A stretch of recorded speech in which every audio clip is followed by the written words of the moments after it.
In this video, I want to look at the song All My Life by Planetshakers. I believe the original recording is in the key of B. We're going to move that up one fret or one step to the key of C. So let me do a quick playthrough and then we'll look at what the different parts are and what I'm doing through those. So, ready? We're going to sit out during the intro.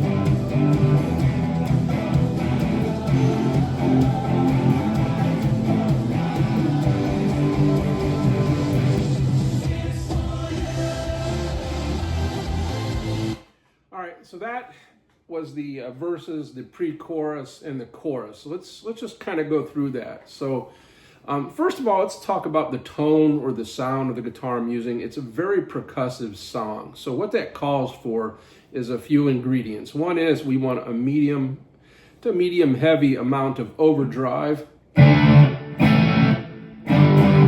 right. So we've got some overdrive on. We've got very little reverb. And then we've got no delay. If you have any delay or repeats, you want that very light. So those are the main ingredients. And then from there, the song is really about, it moves fast. There's a lot of chord changes, but it's really about the dynamics. And that's the way it is with a lot of praise and worship music. It's not overly complicated from a musical sense, but it does use a lot of dynamics. And what I mean about dynamics, you're either playing softly, single notes, and you can raise the dynamics in a couple of ways. You can obviously hit the strings harder, but there's more to it than that. You can kind of add secondary notes to add a little thicker sound, right?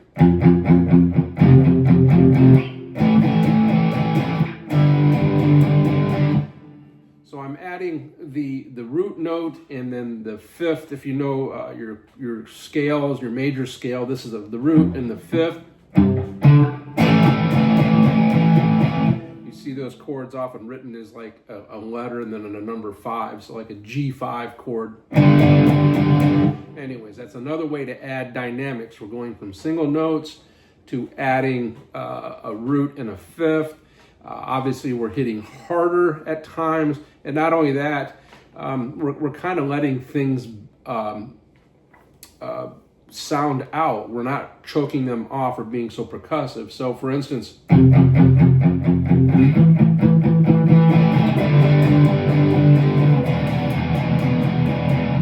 so the dynamics, I'm doing a lot of different things there. And what's important is I'm doing things with both my left hand, my fretting hand, and my right hand, which is what I'm doing is I'm laying them across the strings to kind of palm mute them or get this chugging sound, right? So this is totally lifted up. And this is palm muting. That's exactly what you're doing. You're using the palm, the fleshy part of your palm, to mute.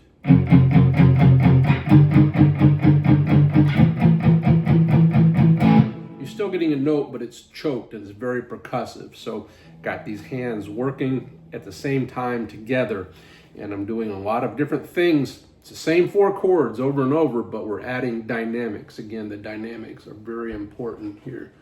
So I'm just looking at some notes here. Give me a second. I want to make sure I'm covering everything. Dynamics, palm muting, adding the fifth, adding in some full strums. Okay. So now the song moves into the refrains. Let me play through the refrain and then we'll kind of break that down.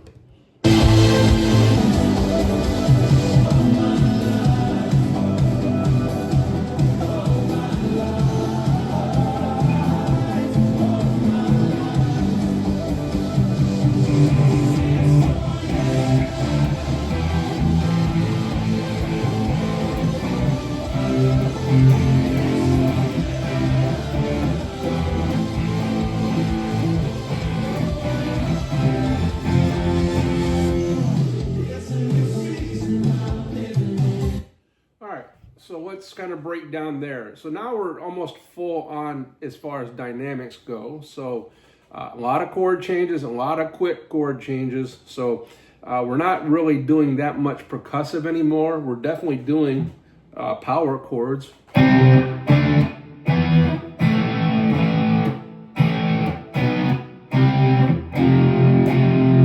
Okay, so that's how we're playing the refrains. Now notice I played it differently. It played the same 4 chords twice. But the second time around, I ended, instead of ending on this F chord down here,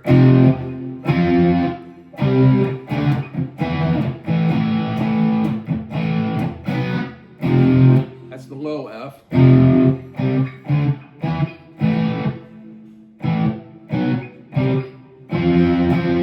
That's the high F.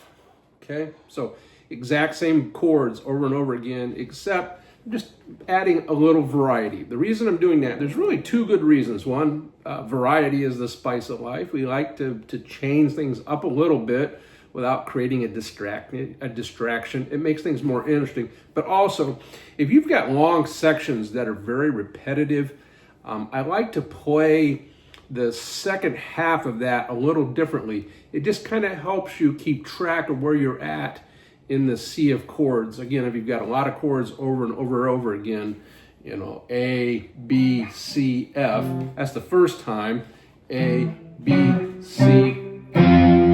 So just a little variance just to help us kind of keep track of where we're at in this mix, all right?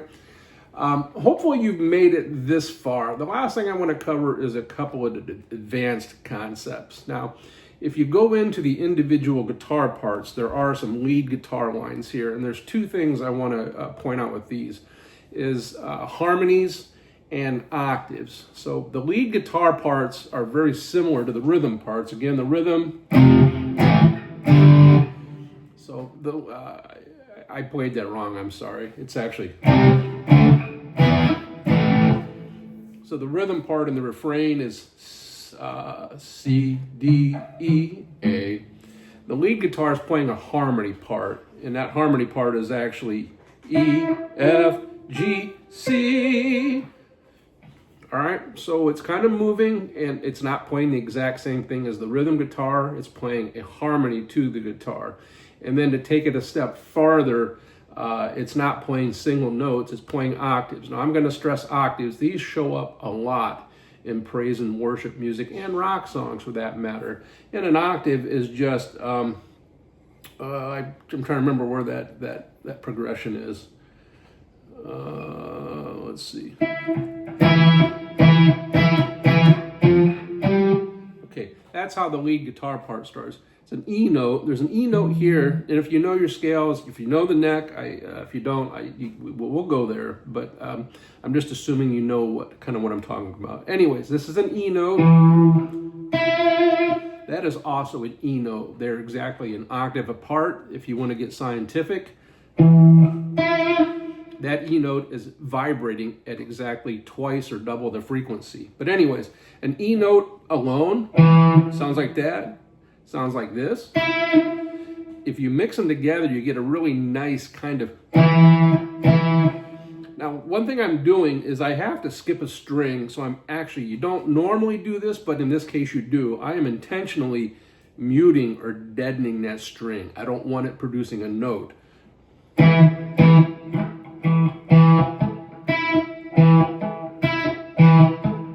Right?